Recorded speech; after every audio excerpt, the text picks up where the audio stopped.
to yourself, holy cow, this guy's been doing like freestyle weightlifting and shit like that, because everybody's thinking, John Cena's the only one who can lift up Big Show, but they forget about guys like Cesaro and Ryback. Yeah. I mean, the biggest moment for Cesaro was when he scoop slammed Big Show and literally threw him out of the ring to win the first Andre the Giant Memorial Battle Royal.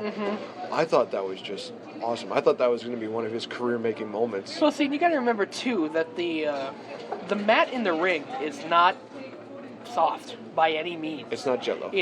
For people that are not entirely sure what's under there, there's bars under there. Albeit there's springs and everything too, but it's still a pretty solid piece of mat. So when you land on the thing from the top rope, you being Big Show's 7 feet tall, I think 450 is what they're Lillian Garcia's saying, and coming off that top rope for anyone has got to be tough, especially for Big Show. Ryback just heaved Big Show last night. I just had that moment of, is the ring going to collapse? Because we've all seen it a couple times where the ring collapses. And it's all incidences, quite entertaining. And all incidences involved Big Show. Yes. Big Show and Mark Henry is the one that comes to mind for me. And Big Show and Brock Lesnar was the first time that they ever did that whole implosion deal. Yep. Or if you play it on the in WWE, whether it be 2K14, 15, whatever, they still have that little moment where you just toss Big Show off the top rope and then boom, the ring collapses and somehow you win. Yay. It's like, why? You destroyed everything. You destroyed everything. Here, you're gonna win this thing. But I am a big fan of Big Show, and I thought when he did that flip of the second rope, top rope, whatever it was, I was surprised. I'm thinking to myself, I didn't know giants could fly. Holy cow! Next thing you know, he's gonna start doing like a 450 splash or a moonsault. Right. Yeah. There you go, a moonsault from Big Show. That'll be a very good. World's largest moonsault. Yeah. Bam Bam Bigelow, eat your heart out. I think what fans are most upset with Big Show is, fans were pretty good with Big Show until Survivor Series of last year. And when he turned on Cena and knocked him out and Rollins pinned him during that Cena Authority team battle, that's when I think the fans kind of turned on him. It was like, come on, now you're turning him heel again. I think there's a video I saw, and I can't remember how many times, but they've showed every single turn for Big Show. Oh my gosh, I remember that. It was in the 30s, I think, that how many times he's turned. Ever since his debut, well, actually, ever since his professional wrestling debut in WCW, I think was when they did it. Mm-hmm. I mean, you compare that to somebody like, Randy Orton, who probably does it every now and then, right. But, not like constantly. It seems like, up until last year, he was turning twice a year. Sure, since Survivor Series of last year, in November, he's been healed, mainstay of the Authority, but, before that, it was, he'd turn here, he'd turn there, just casually turned, and I think it's just getting old with a lot of the fans, and that's why you have the please retire chants. Albeit, I like the Big Show. Big Show is, a big man, and he's still pretty good for, how long he's been wrestling with the company. So going from one big athlete to another big one, the Big Red Machine Kane. When do you think we're going to see him back? I'm not entirely sure. I think we'll see him. We may see him at Night of Champions. That may be. I think he'll be back before Survivor Series in November. I think either that or we've got Hell in a Cell coming up yet. We may have another Hell in a Cell moment where he just rips the door off. Yeah. Or just... there had been rumblings about a Kane Undertaker Hell in a Cell match, and I think those rumors have been pretty much squashed. But I'd certainly enjoy another Kane Undertaker Hell in a Cell. But I think we'll see Kane at Hell in a Cell. That's Kane's baby. Kane's baby is Hell in a Cell. So if ever to return from, a kayfabe injury, it should be Hell in a Cell. Set up a match with I know that they were talking about having him and Seth Rollins go at each other, but I look at it from a logical standpoint. It's one of those things where, yeah, they had their issues, but then at the end, it seemed like, they were buddy-buddy, everything like that. And not only that, but also, I mean, what you really think that Kane is just going to go after Seth Rollins for just a little kick to an ankle where Brock Lesnar actually, shattered it with a steel chair? If anything, it should be Brock Lesnar versus Kane maybe at Survivor Series or something like that, because they're going to have Lesnar versus Taker 3. And whether it happened at Survivor Series or WrestleMania, I don't know.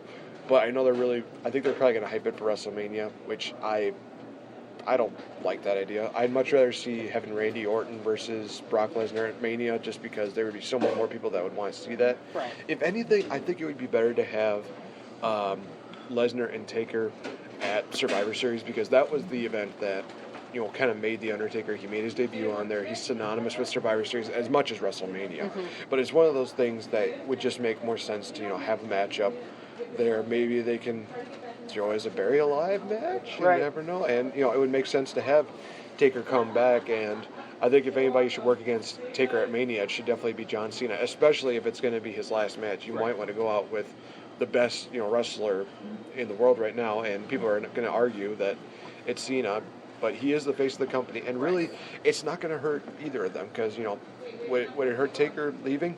Maybe. But would it really hurt Cena for losing? Hell no. I mean, Cena's already got a huge resume, not only just being the 15-time world champion, but he's going to be a Hall of Famer, that. But this was quite interesting, and it was amazing to see John Cena not be in the entire event up until the last bit. I thought to myself, is this one of those times we were actually going to see John Cena not get booked on the show until the whole Seth Rollins deal? And then he came out and it's just like, damn it. I'll be honest. Up until that whole thing with Cena at the end of Raw, I'd completely forgotten that Cena was not on Raw at all. There was so much happening on Raw, and I'm sitting at my computer watching Monday Night Raw, and it was right before the whole thing with Seth Rollins, and I'm like, wait a minute, have we seen John Cena tonight? Wow, that's really weird. And I'm thinking to myself, he's not going to show up. And then he shows up during the whole Seth Rollins calling out Sting promo, and I honestly was quite happy to see him. And I get excited when Cena comes out. For people listening that hate Cena, please don't kill me. But I get excited when John Cena comes out, because we were talking about this before the show. I'm quite new to the whole wrestling scene. It's been about a year and a half that I've been watching, but I also own the network. I've watched hundreds of hours of back Raws and SmackDowns and pay-per-views and original content and WCW, ECW. I've crammed so much wrestling into my head that I know quite a lot now. And people still give me crap when they're like, because I play softball. Our team color is blue. I bought a John Cena shirt, the throwback blue John Cena shirt. Oh boy! People give me crap wearing that shirt. You're like, John Cena? He's a good wrestler. I'm sorry. I like him. I get excited when he hits the AA, or the STF.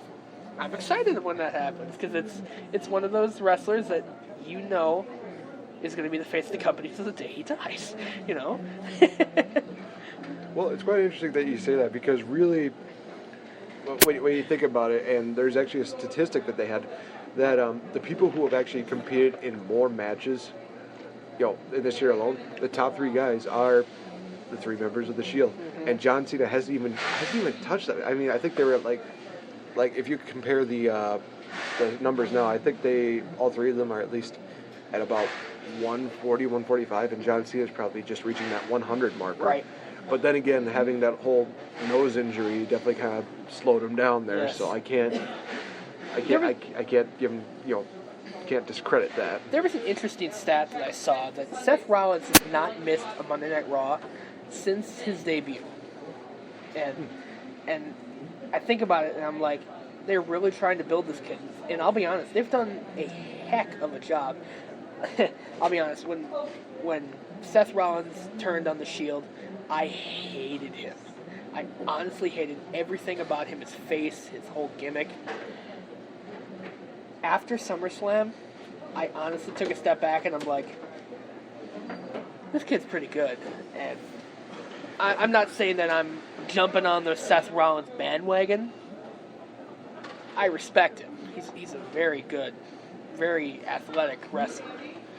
And it'll be interesting to see in the coming weeks, months, in the next year even, what happens with him.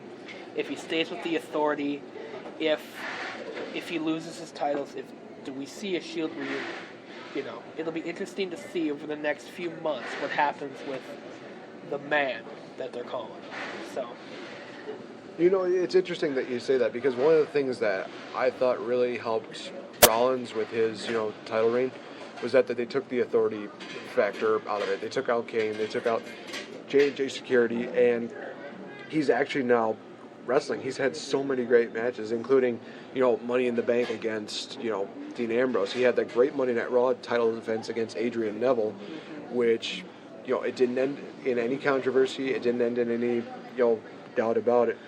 It was one of those matches that I honestly thought it's probably going to be one of the matches of the year when it comes to Raw, if not, Cesaro and Cena, who honestly, the feud between Cesaro and Owens, I think is just building up, and it's just getting so much better. These are two guys from NXT who just really, they're almost stealing the show. They're just taking the that bar and just bringing it up to a higher level. They're just a couple brawlers, and they're not like, just always doing like beating stuff up and everything like that. You see a guy like Kevin Owens, who's like almost like, size like you and me, and he's doing all these things like swantons and, jumping moonsaults and all this kind of deal, and it's just like, holy cow, this guy can do it, then, anything's really possible. Yeah. It's like... Well, let's do this. Going back to NXT, the whole topic with NXT with Cesaro and Owens. Let's ask your opinion on this. Do you, in the next few weeks or the next few months, see Finn Balor on the roster? I think that it's only a matter of time before he gets on to the main roster, but I think that he still needs to, work out a couple of things. I think that, mic skills are probably going to need just a little bit of tweaking, and I think that, for Kevin Owens, he was already a major star in the independent scene, so he was already, it was just a matter of time before he did. I'm not saying, Finn Balor is not the same way, but I think that, with the whole thing that he does with, having almost two personas, he's got his regular persona, and then he has his demon persona. If he can just, really solidify both of them and, create something out of it, but not necessarily make it a WWE take on it, I think that he's definitely going to be one of those top guys in WWE that they're going to really put their investments into. And I could honestly see Finn Balor, Adrian Neville, Sami Zayn, Kevin Owens, Cesaro, all those guys being in the main event scene. And, there's a few of them that I could see being the WWE World Heavyweight Champion, even though people are going to say, oh, they're too small, they're too fat, they're too this. It doesn't matter. It doesn't matter. As long as they have the passion, as long as they have the heart, and they put their mind into it, and if they have the support of the fans, they're going to have a long, prosperous career. And I think it is going to be a matter of time. I mean, honestly, I honestly would have been surprised if Adrian Neville won the Money in the Bank, and everybody would have probably said, oh, he's not going to win the title. Nobody's going to believe that. Well, what a shock it would have created if Adrian Neville were to win the championship. He was my dark horse for Money in the Bank. I honestly thought that a Neville Money in the Bank storyline would have worked, because Neville is a very, very talented wrestler. And, I'll be honest, the Sheamus Money in the Bank storyline, I don't know what your thoughts are on it. I hate it. It's not going anywhere. Yes, we almost had a cash in 2 weeks ago. But it was a really, really bad cash. Yeah, really. Even before, but before that, and even now, we don't really hear anything about the Money in the Bank contract, and it's a very vital piece of wrestling throughout the rest of the year. We didn't even see Sheamus last night. We didn't have a promo from him. We didn't have anything from him. So I think that it's going to be interesting to see when he cashes it, how they do it, because he's not really involved in I don't want to say a major storyline, But the Sheamus Randy Orton storyline right now, if it's still going on, isn't okay.